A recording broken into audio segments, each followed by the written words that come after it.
As the hours tick down to the draft, I, an inveterate procrastinator, am forced to finally post a final draft board based on my innovative draft model, SMILODON. Last week, I previewed my top 10, which you can see below. I added tiers to make it more clear how I see this draft. Earlier this week, I also wrote about my fourth tier, which contains some of the players likely to be available when the Wolves pick at. The players are sorted within that tier below. All four players have obvious flaws, but very real starter potential. After Tier 4 comes a group of players I see as being relative long shots to be positive players for their first NBA team. This group mostly breaks down into two categories, younger with athleticism concerns and older with skill concerns. Isaac Bonga, Gary Trent, and Kevin Huerter fit into the first category, while everyone else in 5A fits into the latter category. Bonga is a great free throw shooter who hasn't transferred that skill to the floor yet. He has drawn comparisons to Kyle Anderson as a big, less athletic point forward. Trent and Huerter are tall young shooters who don't have much else in their game yet.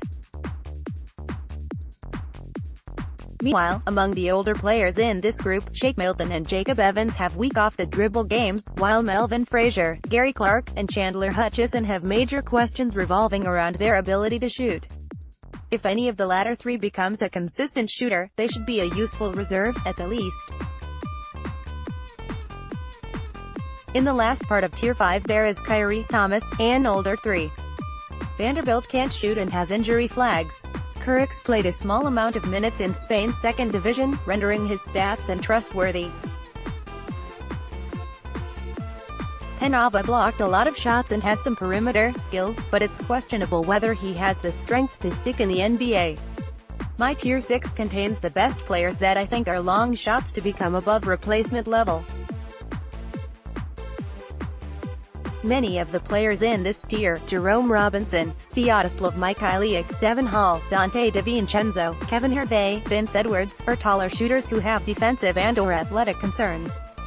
One of these players will probably become a worthwhile NBA player, but I wouldn't feel comfortable betting on any of them before the middle of the second round. There are a couple of older point guards here. Jalen Brunson has the skills, but maybe not the athleticism. Thomas Wilder, a senior from Western Michigan, has the athleticism and scoring pop but less than ideal three-point volume and strength. He is a player I would like to get on my summer league team and maybe extend a two-way contract, depending on his performance. Finally, Justin Jackson and Bruce Brown are players that will likely be taken before my ranking. Each has a NBA body and athleticism, but was injured and underwhelming during his college career. Bonzi Colson also spent part of the year injured, but was a scoring and steals machine in college. He's undersized and I'm skeptical of his shooting, but I like watching him play and hope he beats the odds to become an effective scoring big off the bench. Outside of my top 50, there are plenty of players eligible who will be drafted or signed. Following are several dozen of them. Even with nearly 120 profiles on here, I'm sure I have missed some. Trevon Duval would be a good prospect if he could shoot. As his shooting is so bad, the rest of his profile isn't good enough to make up for it.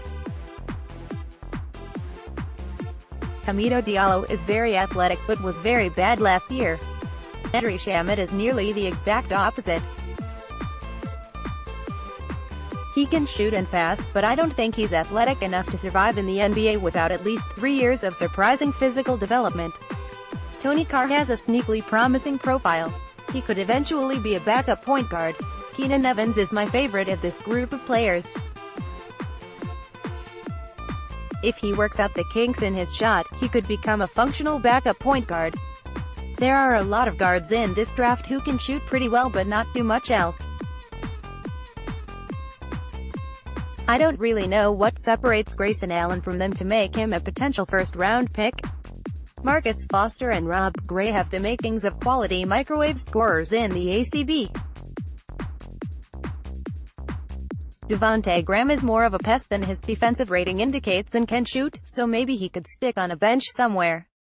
Arnold Escoboca is still young and a very good shooter, but it's an open question as to whether he's athletic enough for the NBA. DJ Hogg could be a stretch 4 off the bench at some point in his career. Theo Pinson's passing ability is intriguing, but he's probably not enough of a scoring threat for it to matter. Jae'Sean Tate and Xavier Cooks both got to the rim at an elite rate. Cooks played an absurdly bad schedule for Winthrop and can't shoot, so I do not trust his numbers at all. Tate is basically a 6'4" power forward, so I'm also skeptical that ability will translate. Kenrich Williams is also a very good passer. He did look slow and unathletic during the combine scrimmages, though. Brandon McCoy was a freshman who put up big counting numbers, but does not seem to be the type of player who helps you win by playing defense and passing. Amari Spellman and Mo Wagner can shoot, but not much else. Wenyen Gabriel might be a bench big, but is not someone I'd use a draft pick on. Elise Johnson can maybe shoot and handle as an extremely undersized 5. He probably can't defend anyone. Jock Landale is a more traditional 5 who can score and rebound but not defend. Anas Mahmoud can protect the rim, but is so old and inept on offense that he won't be drafted. Who do you want the Wolves to draft? Which of these nearly 120 players do you find intriguing?